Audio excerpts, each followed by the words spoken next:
छत्रपती संभाजीनगर येथे गरीब बांधकाम कामगारांची दिवसाढवळ्या लूट होत होती।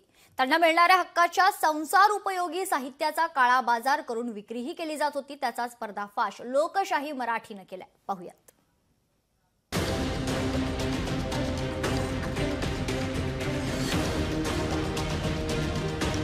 बांधकाम कामगारांना लुटण्याचा धंदा, लोकशाही मराठीने केला पर्दाफाश। सरकार आणि प्रशासनाकडून तातडीने कारवाई। बस उतने में हो जाएगा, पेमेंट वगैरह कुछ नहीं लगेगा। पेमेंट वगैरह किसको बोले तो उनको ना बुलाना पड़ेगा मेरे को। कितने? अरे यार भैया गरीब है वो, बहुत गरीब है थोड़ा सा। अच्छी बात नहीं, हमको कुछ नहीं यार, इसको ही भागना है, हमको कुछ नहीं, हमको क्या नहीं मिलता, हमको 100-200 रुपये मिलता इसमें क्या देखो जो आए वो। हा सगळा सावळा गोंधळ चाललाय तो कशासाठी माहिती आहे का?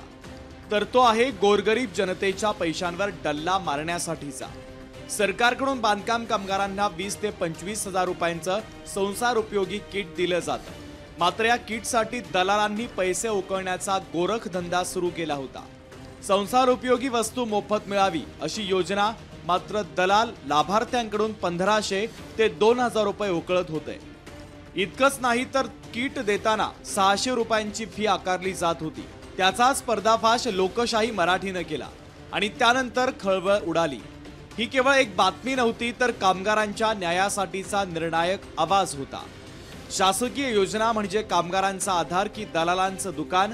लोकशाही मराठीने उघडकीस आणलेल्या मोठ्या वृत्तानंतर शासन यंत्रणा खडबडून जागी झाली आहे। बांधकाम कामगारांसाठी असलेल्या मोफत साहित्य वाटप योजनेत दलालांनी हजारोंच्या किटवर हात साफ केल्याचा धक्कादायक प्रकार समोर आला। लोकशाही मराठीने हा भ्रष्ट कारभार उजेडात आणताच पालकमंत्री संजय शिरसाट यांनी तात्काळ जिल्हाधिकाऱ्यांना 1 सदस्यीय चौकशी समिती स्थापन करण्याचे आदेश दिले। उपमुख्यमंत्री एकनाथ शिंदे यांच्याकडे SIT मार्फत चौकशीची मागणी करणार असल्याची घोषणा त्यांनी केली आहे। माझ्या लेवलवर कलेक्टरला आदेश दिलेले आहेत की त्यांनी 1 सदस्यीय समितीने त्याची चौकशी केली पाहिजे। मी मुख्यमंत्र्याकडे या संदर्भामध्ये SITची चौकशीची मागणी करणार आहे। मला वाटतं मुख्यमंत्री साहेब सुद्धा याच्यामध्ये पॉझिटिव्हली माझ्या मागणीला पाठिंबा देतील आणि SITची नेमणूक करतील। याबाबत लोकशाही मराठीने खुद्द मुख्यमंत्री देवेंद्र फडणवीस यांना विचारलं, तेव्हा त्यांनी अशा दलालांवर कारवाई करण्याचं आश्वासन दिलंय। असं दलालांचा सुळसुळाट झाला वगैरे म्हणणं चुकीचं आहे, पण कुठे घडलं असेल तर कारवाई खूप असं दलालांचा सुळसुळाट झाला वगैरे म्हणणं चुकीचं आहे, पण कुठे घडलं असेल तर कारवाई खूप व्हिडिओच्या आधारे पोलिसांनी तातडीनं कारवाई करत दलाल अफसर अकबर शेख याला अटक केली।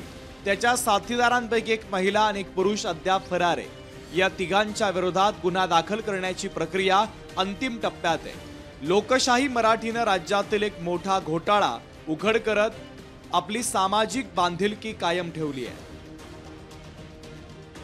लोकशाही मराठीनं हा प्रकार समोर आणल्याच्या नंतर मंत्र्यांनी याची दखल घेतलेली आहे आणि मुख्यमंत्र्यांनी देखील दखल घेतलेली आहे। त्यामुळे कामगारांना न्याय आता या ठिकाणी मिळणार आहे आणि त्यांच्या नावाने काळा बाजार जो केला जात होता तो आता कुठेतरी थांबवला जाणार आहे।